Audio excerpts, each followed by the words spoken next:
Morning বন্ধুরা, কেমন আছো তোমরা? সবাই ভালো আছো তো? লাইফস্টাইল উইথ টিঙ্কুর পক্ষ থেকে তোমাদের সবাইকে ওয়েলকাম করছি।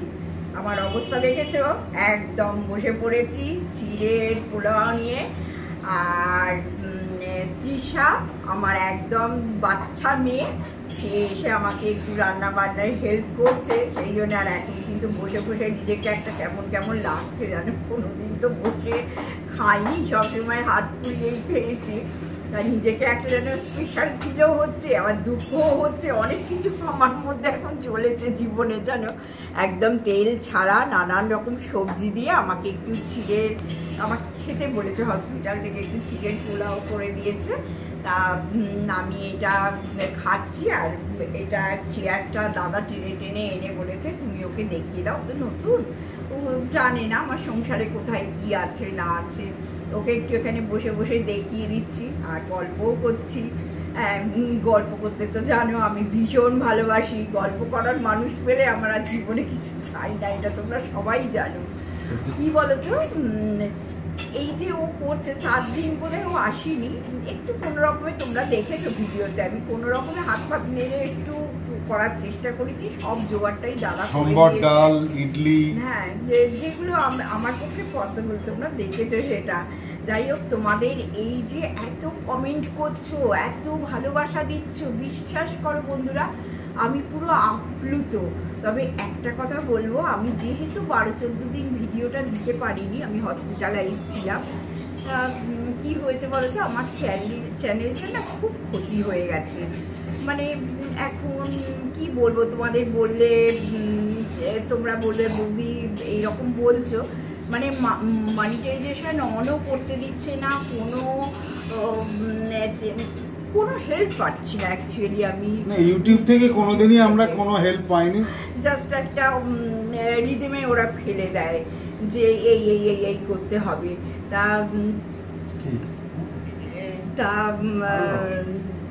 এই আর কি, এইভাবেই জীবনটা চলছে।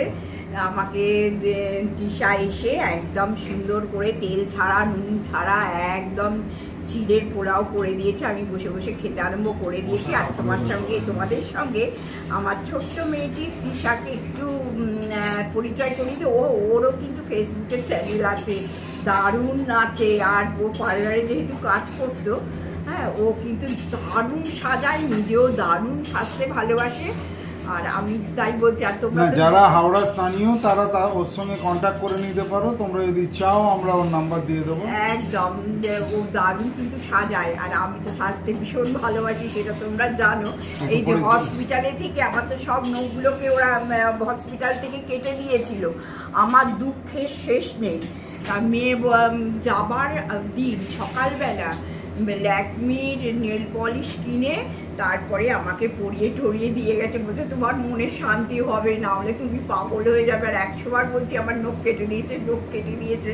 তারপরে ওর সব রিলসগুলো দেখছিলাম, দেখছি বড় বড় নখ হাতে করেছে তৃষার। তা নখগুলো বড় বড় করেছে। আমি প্রথম আজকে যখন এলো তখন আমি প্রথমেই জিজ্ঞেস করছি, তৃষা তুমি কি নখ করেছো, ফলস নেলস লাগিয়েছো? বলছে হ্যাঁ আমি করতে পারি। জানা রইল, দারুণ একটা আমার মানে সুযোগ হবে, একটু চাঙ্গা হয়ে নিতে হবে, বড্ড উইকনেসটা এখনও আছে। আর তোমাদের সঙ্গে গল্প করতে তো আমি ভীষণ ভালোবাসি। আর তোমাদের দাদাও তোমাদের কাছে আসতে এখন ভীষণ ভালোবাসে, এটা আমার একটা পরম পাওনা। দাদাও এখন আমার সঙ্গে হেল্প করছে, জানে আমি একসঙ্গে অনেক কথা বলতে পারছি না। তা তোমরাও আমার সঙ্গে থাকো। আর একটু তৃষাকে পরিচয় করিয়ে দিই, ও রান্না করছে। তৃষা হাই বলে দাও। নমস্কার বন্ধুরা, আমার একটু ফেসবুকে চ্যানেলটা দেখবে। আমি বিউটিশিয়ান, আমি মানে সাজাতে ভালোবাসি, আমি নিজে সাজতেও ভালোবাসি। তার মধ্যে আমার প্রফেশনাল আছে, রান্নাবান্না করতে আমি ভালোবাসি। কাকিমাকে একটু হেল্প করে দিচ্ছি, কেন কাকিমা ভীষণ পরিমাণে অসুস্থ। আমি 4 দিন আসতে পারিনি, কেন আমি তারাপীঠ গেছিলাম। একটু কাকু চিকেনটা দেখিয়ে দিই, তেল ছাড়া নুন ছাড়া কাকিমার হচ্ছে চিকেন, একদম লাইট করে, কিচ্ছু না, তেল মশলা ছাড়া হচ্ছে, জাস্ট এই লঙ্কা হলুদ টমেটো আর টক দই এর ওপরে হচ্ছে। এবং নুন তো নয়, নুন প্রায় একদম মানে 0 হয়তো হবে না, 1 দেবে কি, আর বাকি 99 দেবে না। তারপরে কাকিমা দিদিরটা তোমাদের তুলে নেওয়ার পরে আমি আমারটা রিকোয়ার্ড নুন আমি দিয়ে একটু গরম করে ফুটিয়ে নেবো। এই হচ্ছে গল্প। ঠিক আছে, আসছি আবার। বন্ধুরা, চাটা তো খাওয়া হলো, এবার সারাদিন বসে বসে না ভীষণ বোর লাগছে জানো তো।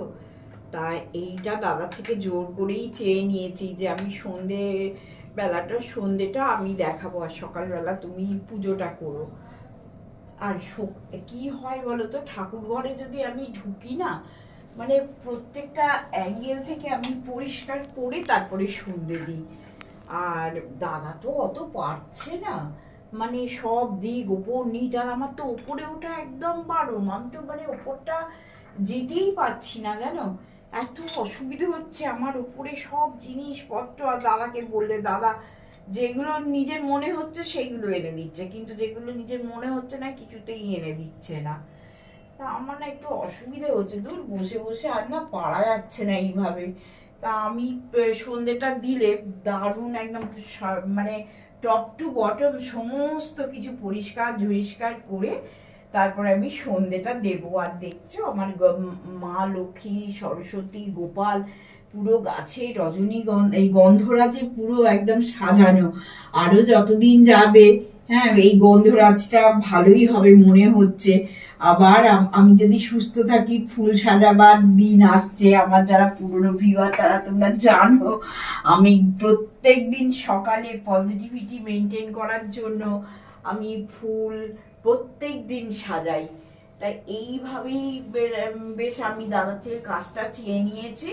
আর একটু তো নড়াচড়াও করতে হবে। মেয়েকে আবার দাদা ফোন করে বলছে মামাইকে করতে দেবো এটা। তখন মেয়ে বলছে হ্যাঁ হ্যাঁ, বেশি দৌড়ঝাঁপ না করা কাজ মামাইকে দাও, মামাই বসে বসে করবে। তা যাই হোক, মেয়েই পারমিশনটা দিল বলে আমার একটু ভালো লাগছে জানো। তা চাটা তো খেলাম, খেয়ে এবার এই সন্ধেটা দিয়ে ফল খাওয়ার ব্যাপার আছে। সব মানে কি বলবো, একদম নিয়মে সব চলছে। একদিকে এদিক ওদিক হবে না, তাহলেই নাকি আমার আবার শরীর খারাপ হয়ে যাবে। দাদাকে তো যা বলছি, দাদা বলছে এটা করলে তোমার শরীর খারাপ, ওটা করলে আমি আবার ভয়ও পেয়ে যাচ্ছি, এই মরেছে না, আবার চুপ করে আছি। তা এটা ঠাকুর ঘরটা পরিষ্কার করে নিয়ে সন্ধে দেবো, দিয়ে আবার আমি যখন ফল খেতে বসবো আসছি। হ্যাঁ বন্ধুরা, ছোট বাচ্চার মতো কিন্তু হয়ে গেছি, একদম টাইম টু টাইম খেতে হবে। আবার সন্ধে টন্ধে দিলাম, দিয়ে ফলটা নিয়ে বসেছি। এবার দাদাকে বলছি একটু ফল খেতে, দাদা পুরো পালিয়ে যাচ্ছে। ফলের নাম করলেই দাদা সেই অঞ্চলেই থাকবে না, বুঝেছো? তা কি করো বলো, আমাকে তরমুজটা কেটে দিল, কিন্তু বেদানাটা মানে বুঝতেই পারছে কোনোদিন করেনি, এই করছে অনেক। আমি বেদানা তোমায় ছাড়াতে হবে না, আমি ছাড়িয়ে বসে বসে খেয়ে নেবো। আর রোগ ভাল লাগছে না। একটা কথা বলি, সেটা হচ্ছে যে দেখো কেমন ওয়েদারটা চেঞ্জ হয়ে গেল বলো, কি গরম লাগছে। মানে আমি এখন ফ্যানটা অফ করেই তোমাদের সঙ্গে ভিডিওটা করছি, কারণ ফ্যান চালালে না একটা ফ্যানের একটা শোঁ যে আওয়াজ হয়, আমার মনে হয় যে আমার বন্ধুদের শুনতে একটু কষ্ট হবে। ওই জন্য আমি খুব গরমেও আমি ফ্যান নিভিয়েই শ্যুটটা করি আর কি, যাতে আমার বন্ধুদের না কোনো অসুবিধা হয়। তবে এই যে গরম পড়ছে, আজকে আবার নিউজে দেখলাম তাপপ্রবাহ চলবে আজকে কালকে, জানি না, আমি তো আর ঘর থেকে বেরোচ্ছি না, কি প্রভাব কিছু বুঝতেও পারছি না। তা গরম হচ্ছে এইটুকুই। তা নিজেরা খুব সাবধানে খেয়েও, খুব রোদে ঘুরো না, আর অবশ্যই জল বেশি করে খেও। আর ফল তো কোনো অপশন, মানে ফল খেতেই হবে, কোনো অপশান নেই এর। তাই এগুলো একটু টুকটাক একটু খেও, নিজেরা ভালো থাকবে। আর পাখি পক্ষী জলের জন্য ছাতে ভীষণ আমি তো প্রত্যেক বছর করি। এবারে দাদাকে মানে কি বলবো, খোসামত করছি দাদাকে একটুখানি জায়গায় জলে। দাদা যদিও ভীষণ গাছপালা পাখি পক্ষী সব ভালোই বাসে, তো দাদাকেই এখন বলছি যে একটুখানি তুমি যখন ওপরে উঠবে তখন একটা আমার কাঁচের বাটি আছে, ওই বাটিতে করে একটু ছাদে জল রেখে দিও, তাহলে সব পাখিরা আসবে, জল খাবে, টুকটুক টুকটুক করে কি সুন্দর ডুবে ডুবে চান করে। আর আমার তো সবসময় জানো, যারা আমার অনেক দিনের পুরোনো ভিউয়ার তারা জানো যে আমার ছাদ বাগান খেতে খেতে খেতে খেতে কত সুন্দরভাবে সাজানো থাকে। কিন্তু আর কি করবো বলো, আর তো এবারে পারলাম না, দেখা যাক একটু সুস্থ হয়ে যদি পরে করতে পারি। অ্যাকচুয়ালি আমাকে পারমিশনটা আগে ডাক্তারকে দিতে হবে যে আমি একটু সিঁড়িটা ওটা নামা করতে পারবো, তাহলে কি হবে যে সব কিছুতেই মানে কাজটা টুকটুক করে হবে। আর দেখেছো ঘুরিয়ে ফিরিয়ে ঠিক ওই শরীর খারাপে আমি চলে আসছি। আমার যে কি আতঙ্ক হয়েছে, আকাশ গুড়গুড় করছে। ওর বাবা আবার বলছে আকাশ গুড়গুড় করছে, একটু বৃষ্টি হওয়ার দরকার, ভীষণ গরম লাগছে, আর চতুর্দিকে বৃষ্টি হচ্ছে না তো, কি ধুলো কি ধুলো, বাপরে বাপ। দাদাকে বলছি আমি ওপরে উঠতে পারছি না, তুমি যতটা পারবে, আমরা তো ওপরে কেউ থাকছিও না, এখন তো নিচেই সব, যেটা আমার খুব অপছন্দের একটা জিনিস। আমি কোন রকমে নিচে কাজকর্ম সারি সেরে ওপরে পালিয়ে যাই, সে দাদাও তাই। এই নিচে বসে থাকা না আমার একদম ভালো লাগে না। আর ওপরটা বেশ খোলা মেলা, দক্ষিণের হাওয়া বাতাস, ছাদে যদি একবার দোলনাটায় বসি তাহলে তো মন ফুরফুরে হয়ে যাবে একদম। তোমরা জানো যে দক্ষিণ দিকে আমার বিশাল একটা পুকুর আছে, খুব হাওয়া দিলে হাওয়া আসে। কি করবো, ওই আর কি মনের কষ্টটা তোমাদের সঙ্গে শেয়ার করি, তোমরাও ভালোবেসে দেখো। ওই বৌদি একটু ঘ্যান ঘ্যান করে আর কি, একটু ঘ্যান ঘ্যান করতে তো এখন আর লোক পাচ্ছি না, দাদা এখন কাজে ব্যস্ত। তবে হ্যাঁ, আমার আত্মীয় পরিজন বন্ধু বান্ধব সবাই খোঁজ নিচ্ছে, সবাই আসছে, দেখা করছে। আর বন্ধুরা জানো তো একটা জিনিস, সেটা হচ্ছে তোমার অসময়কে পাশে আছে না, এটা বিশাল বড় ম্যাটার করে জানো তো। তুমি অসময়ে বন্ধু চিনতে পারবে যে তোমার কে প্রকৃত বন্ধু আর কে তোমার বন্ধু নয়। এটা এখন আমি সত্যিই খুব রিয়েলাইজ করছি, যা মানে আমি চিনে যাচ্ছি। দেখো সুসময় তো সবাই পাশে থাকে বলো, তাও আনন্দ ফুর্তি খাওয়া দাওয়া হইচই, তখন তো সবাই থাকে পাশে। কিন্তু অসময় যে পাশে থাকে সেই তো আসল বন্ধু বলো। এই আর কি, মানুষজনকে আসছে, যোগাযোগও হচ্ছে, দাদার প্রচুর বন্ধু বান্ধবরা আসছে, আমার বন্ধু আসছে।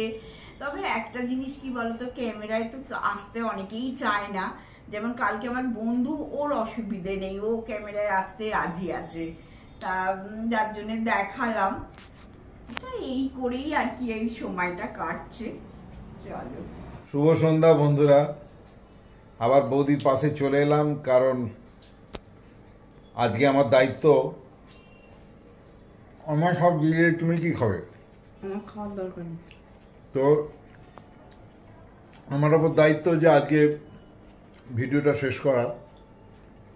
তোমাদের এই এখন হসপিটাল থেকে আসার পরে যে ধৈর্যচ্যুতি ঘটছে একটু একটু বুঝতে পারছি।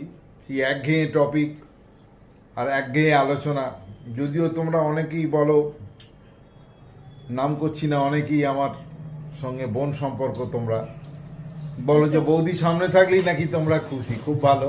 আর আমাদের দুজনের গল্প শুনতেও তোমরা ভালোবাসো, অনেকে লিখছো, থ্যাংক ইউ। এবং বৌদির অ্যাক্টিভিটি আমরা হয়তো এখন দেখাতে পাচ্ছি না, কারণ ওর রেস্ট্রিকশনে আছে এবং সেটা করাটা উচিতও নয়। যা করছে আমাকে অমান্য করে, অগ্রাহ্য করে, জোর করে বেরিয়ে করছে।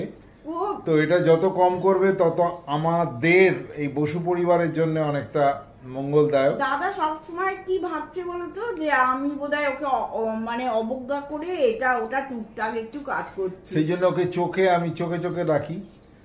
আর বেশি ইরিটেটেড হলে আমার উপর রেগে যায় যে আমি ওর পেছনে খচখচ করছি। আচ্ছা, নাম্বার 2 হচ্ছে এখন রান্না বাড়া, যেটা ওর ফেভারিট টপিক, সেটাতে আসতে পারছে না আমাদের এখন। না, আমি আর খাবো না, আমি খাবো। তো আমার বক্তব্য হচ্ছে, এই যে তৃষাকে তোমরা সকালে দেখেছো, ওর রান্নাই এখন বেশ কিছুদিন খেতে হবে, এবং আমরা আস্তে আস্তে বয়স হচ্ছে, সুতরাং এটাই স্বাভাবিক। চিরকাল মানুষ সেই একই ফর্মে একই অবস্থায় রান করতে পারে না। তো তোমাদের মনোটোনাস হয়তো লাগতে পারে যে দিদির সেই ভ্যারাইটি কোথায় গেল, একঘেয়ে সেই বসে বসে নয় ফল খাচ্ছে, নয় ধুলো ঝাড়তে ঝাড়তে কথা বলছে, কিন্তু নতুন কিছু অ্যাক্টিভিটি দেখানোর এই মুহূর্তে মানে স্কোপটা কম।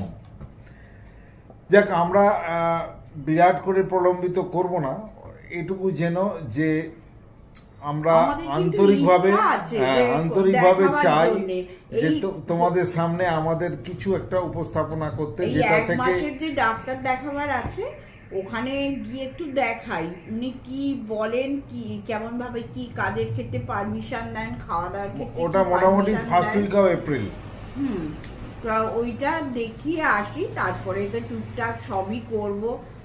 কারণ এইভাবে বসে থাকতে পারছি না গো। সেই 18 বছরে বিয়ে হয়েছে, সেই থেকে ঝাড়া ঝুড়ি মোচা মুচি রান্না বান্না মানে সবকিছুই। দাদা তো চাকরি করতো, দাদা বুঝবে কি, দাদা 4:30-র সময় মানে দাদা 8টায় অফিসের গাড়ি আসতো, দাদা বেরিয়ে যেত। হ্যাঁ, এইবার ধরো আমাকে রান্না করে দাদা খেয়ে যেত, টিফিন নিয়ে যেত, অনেক কিছু। আর আমার চিরকালই একটু হেলদি ফুড, যেমন প্রত্যেক দিন এত এত ঝোল কাটা, জানো সেই 6টার মধ্যে মানে ভেজিটেবল খুব খেতাম। ভেজিটেবলের নানা রকম পদ থাকতো। অনেকে আবার ওই ভেজিটেবল খাওয়াকে বলতো গরুর মতো বাবা খেতে পারি না, আমরা মাছ মাংস খেয়ে অভ্যস্ত। তো আমরা মাছ মাংস হয়তো খেতাম, কিন্তু আধিক্যটা ভেজিটেবলসের থাকতো। এনিওয়ে, এগুলো অপ্রাসঙ্গিক, কিন্তু কথা প্রসঙ্গে এসে গেল বলে তোমাদের বললাম।